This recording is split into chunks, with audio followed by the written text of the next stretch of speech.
जय श्री राम, जय माँ विंध्यवासिनी, हर हर महादेव। आज का विषय है ब्रह्म बाबा। ब्रह्म कितने प्रकार के होते हैं? ब्रह्म कई प्रकार के होते हैं। पहला ब्रह्म, वो ब्रह्म होते हैं जो क्षेत्रपाल के साथ रहते हैं। वो ब्रह्म जो मंदिर में रहते हैं। वो ब्रह्म जो आपकी पुश्तैनी चलते हैं, जो पूजा पाठ लेते हैं, वो ब्रह्म। ब्रह्म की कई कैटेगरी होते हैं। ब्रह्म क्या क्या काम कर सकते हैं? ब्रह्म का भोग क्या होता है? ब्रह्म को चलाने के लिए क्या क्या तरीका होता है? ब्रह्म किस तंत्र में चलते हैं? ब्रह्म जब गुस्सा होते हैं तो उनका प्रकोप क्या होता है? आज सब हम बताएंगे आपको इस वीडियो में। तो ब्रह्मथान जो क्षेत्रपाल के साथ चलते हैं वो ब्रह्मथान होते हैं। उनके पास हजारों लाखों भूत हो सकते हैं।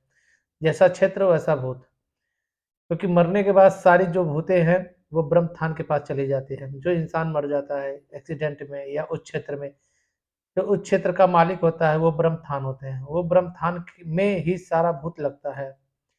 पहला ब्रह्मथान। ब्रह्मथान अपने में आप एक शक्तिशाली देवता होते हैं, क्योंकि उनके साथ बहुत गढ़ चलते हैं और उनका मुकाबला करना इतना आसान नहीं होता। जो इसका जानकार हो वही ब्रह्मथान को मना सकता है। उनका भोग देकर, पत्र देकर उनको अपने तरीके से चलाया जा सकता है। ब्रह्मथान का मुख्य काम है उस क्षेत्र के सारे भूतों को इकट्ठा करना और उसकी रक्षा करना और उस क्षेत्र में अपना वर्चस्व को बढ़ाना। बिना ब्रह्मथान के कोई भी भूत प्रेत इधर से उधर नहीं हो सकता, और क्षेत्रपाल के बिना भी। ये ब्रह्मथान हो गए। एक ब्रह्मदेव होते हैं जो ज्ञानी होते हैं। जो कोई पूजा पाठ करते करते अपना शरीर त्याग देता है या किसी एक्सीडेंट में मर जाता है, वो ब्रह्मदेव कहलाते हैं। जो पूजा पाठ शादी विवाह कराते हैं वो ब्रह्मदेव कहलाते हैं। एक ब्रह्म होते हैं जो बिना शादीशुदा के होते हैं और वो अपने जीवन भर मंत्र जाप किया हो, किसी का पूजा पाठ किया हो, कर्म कांड किया हो, और अपने अनुसार उम्र में जितनी किताबें पढ़ी हों, वो ब्रह्म होते हैं। असली ब्रह्म जो जनेऊधारी होते हैं, जो उनके मुख से वाणी निकल गई, जो ज्योतिष के ज्ञाता होते हैं, जो उनके मुख से निकल गई बातें, वो ब्रह्मा की लेख माना जाता है। वो ब्रह्म होते हैं, वो ब्राह्मण होते हैं। असली ब्राह्मण वही होते हैं जो किसी को छुए और बिना कुछ किए सारी चीजें बता देते हैं, वो ब्रह्म होते हैं। तो ब्रह्म में कई कैटेगरी होते हैं। एक ब्रह्म दोष लग जाता है घर में। एक मालधनी पे ब्रह्म आते हैं। तंत्र की बात मैं बता रहा हूँ आपको। तंत्र में ब्रह्मदेव लग जाते हैं, या किसी को ब्रह्म राक्षस लग जाता है, या किसी को पेट मरुआ ब्रह्म लग जाते हैं, या किसी को धन पे आया मिलान हो जाता है, या सिंदूर पे आया मिलान हो जाता है। ये ब्रह्म के कई कैटेगरी होते हैं। ब्रह्म के बारे में आज मैं आपको बता रहा हूँ, सच्ची जानकारी दे रहा हूँ। ब्रह्म बाबा अगर गुस्सैल हो जाते हैं तो वो क्या से क्या करते हैं, मैं आपको बता रहा हूँ। पहली बात, आपको कर्जदार बना देंगे, आपके शरीर में सफेद दाग दे देंगे, आपका दिमाग घुमा देंगे। आप पूजा बहुत आसान है, लेकिन ब्रह्म जिस पे खुश हो जाए, एक दिन में भी खुश हो सकते हैं, कई साल भी लग सकते हैं। साधना करने के लिए साफ सुथरा वस्त्र। सुबह आपको पूजा करते समय मंत्र जाप करना चाहिए। 11 माला, 21 माला, 51 माला, जैसी आपकी सामर्थ्य वैसा भाव देंगे ब्रह्म बाबा। इस साधना को करने के लिए आपका भाव अच्छा होना चाहिए। आप सच्चे दिमाग से, दिमाग आपका सही होना चाहिए, किसी उथल पुथल नहीं होना चाहिए। मन भाव अच्छा होना चाहिए, साफ सुथरा होना चाहिए, छल कपट नहीं होना चाहिए, और किसी के साथ फरेब नहीं होना चाहिए। ब्रह्मचर्य का पालन करना पड़ेगा आपको।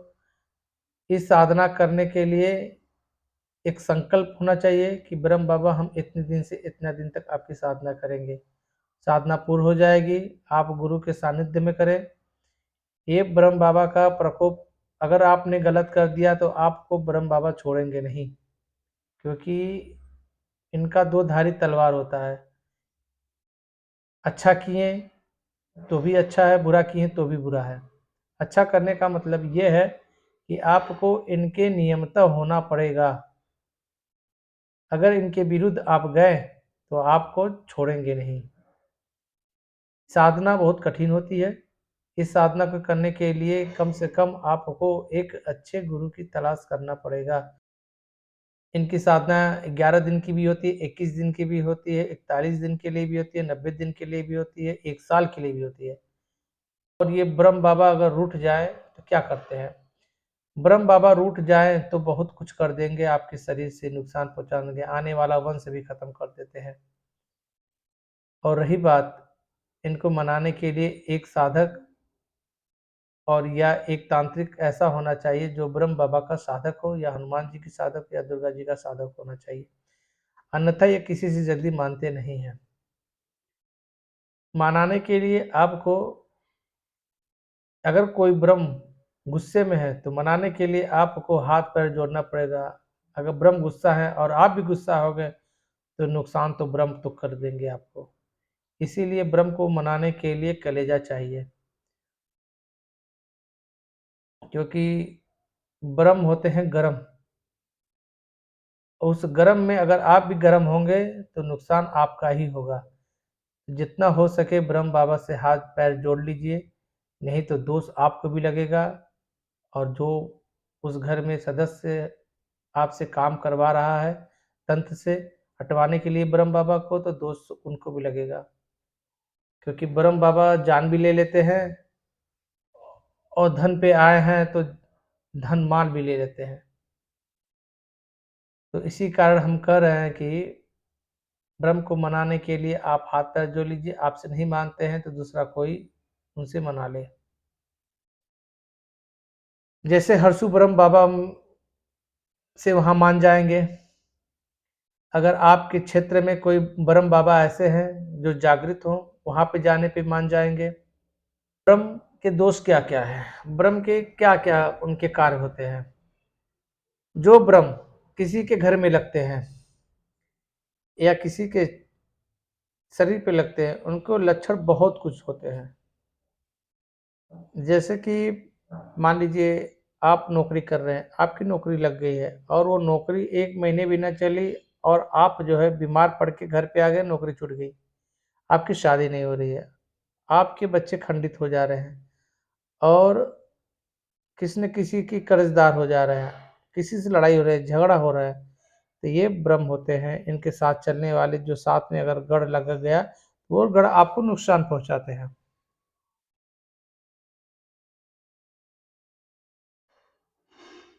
तो ब्रह्म के आप दोष जान गए, ब्रह्म की भोग जान गए, ब्रह्म कैसे मानेंगे, किसके सानिध्य में करना चाहिए, और ब्रह्म कितने अच्छे और कितने दयालु होते हैं। क्योंकि अगर ब्रह्म खुश है तो आपको राजा बना देंगे, अगर ब्रह्म को दोष लग गया तो आपको फकीर बना देंगे। इसीलिए दोस्तों, किसी भी अच्छे साधक या किसी भी तांत्रिक से जुड़िए और उससे जो है अपना घर का काम करवाइए, नहीं तो ये ब्रह्म आपको दोष से नहीं बचा पाएगा। जय श्री राम। हर हर महादेव।